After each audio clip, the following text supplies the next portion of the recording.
आज हम अमेरिका की राजनीति के दो सबसे चर्चित नामों डोनाल्ड ट्रंप और एलन मस्क की बदलती दोस्ती और दुश्मनी की कहानी देखेंगे।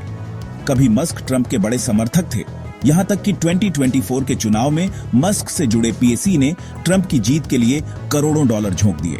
ट्रंप ने मस्क को अपनी सरकार में सलाहकार भी बनाया था, जिसे मजाक में डोजी कहा जाता था। लेकिन राजनीति में रिश्ते कब बदल जाएं, कोई नहीं जानता। 2025 आते आते मस्क ने ट्रंप की आर्थिक नीतियों और अप्रवासन पर सख्त रुख की आलोचना शुरू कर दी। मस्क ने ट्रंप के नए बिल के खिलाफ खुलकर मोर्चा खोल दिया, जिससे दोनों के बीच सीधी टक्कर शुरू हो गई। अब यह लड़ाई सिर्फ दो लोगों की नहीं, बल्कि दो विचारधाराओं और अमेरिका के भविष्य की है। सवाल है, क्या यह सिर्फ दो अहंकारी लोगों की लड़ाई है, या अमेरिका में कोई गहरा राजनीतिक संकट पनप रहा है? विवाद की जड़ है ट्रंप का वन बिग ब्यूटीफुल बिल, जिसमें टैक्स कटौती, इंफ्रास्ट्रक्चर पर खर्च और सेना का विस्तार शामिल है। ट्रंप इसे अमेरिका के विकास का इंजन बताते हैं, लेकिन मस्क इसे डेट स्लेवरी बिल, कर्ज की गुलामी कहते हैं। मस्क का तर्क है कि यह बिल देश पर 3 से 5 ट्रिलियन डॉलर का अतिरिक्त बोझ डालेगा और भविष्य की पीढ़ियों को कर्ज में डुबो देगा। मस्क का आरोप है कि यह बिल पुरानी इंडस्ट्रीज को फायदा पहुंचाता है, जबकि इलेक्ट्रिक गाड़ियां और सोलर एनर्जी जैसी नई तकनीकों को नुकसान। उदाहरण के लिए टेस्ला को ही इस बिल से भारी नुकसान हो सकता है। ट्रंप के समर्थक मानते हैं कि बड़े खर्च से अर्थव्यवस्था में जान आएगी, जबकि मस्क के समर्थक इसे आर्थिक तबाही मानते हैं। यह बहस सिर्फ आंकड़ों की नहीं, बल्कि अमेरिका के आर्थिक भविष्य की दिशा तय करने वाली लड़ाई है। मस्क ने धमकी दी, अगर यह बिल पास हुआ तो वे दी अमेरिका पार्टी नाम से नई पार्टी बनाएंगे। उनका दावा है कि मौजूदा दोनों पार्टियां आम लोगों की आवाज नहीं है। मस्क ने एक्स पर पोल कराया, जिसमें 80% लोगों ने नई पार्टी की जरूरत मानी।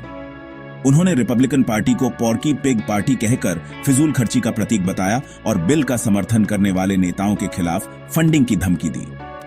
अमेरिका पार्टी का फोकस होगा सरकारी घाटा खत्म करना, कार्यकाल सीमा तय करना, पारदर्शिता और भ्रष्टाचार पर लगाम। पार्टी का मकसद है मध्यमार्गी, युवा और दोनों पार्टियों से निराश मतदाताओं को जोड़ना। सवाल है, क्या मस्क अपनी दौलत और सोशल मीडिया की ताकत से अमेरिकी राजनीति को सच में बदल सकते हैं? मस्क की धमकियों के जवाब में ट्रंप ने हमला तेज कर दिया। ट्रंप ने मस्क पर पाखंड का आरोप लगाया। कहा, मस्क की कंपनियां सरकारी सब्सिडी पर पली बढ़ी हैं। ट्रंप ने मस्क को दक्षिण अफ्रीका वापस जाओ कहकर व्यक्तिगत और नस्लीय हमला किया, जबकि मस्क 2002 से अमेरिकी नागरिक हैं। ट्रंप ने अमेरिका पार्टी को DOA डेड ऑन अराइवल बताया। ट्रंप के सहयोगियों ने मस्क की नागरिकता पर भी सवाल उठाए, माहौल बनाया कि मस्क ने गलत तरीके से नागरिकता पाई है। ट्रंप ने धमकी दी, अगर मस्क ने डेमोक्रेट्स को फंड किया तो गंभीर परिणाम भुगतने होंगे। ये लड़ाई अब नीतियों से आगे बढ़कर व्यक्तिगत हमलों और नागरिकता पर सवालों तक पहुंच गई है।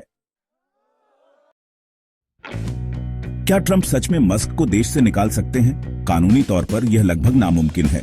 मस्क अमेरिकी नागरिक हैं, उन्हें डिपोर्ट करना आसान नहीं।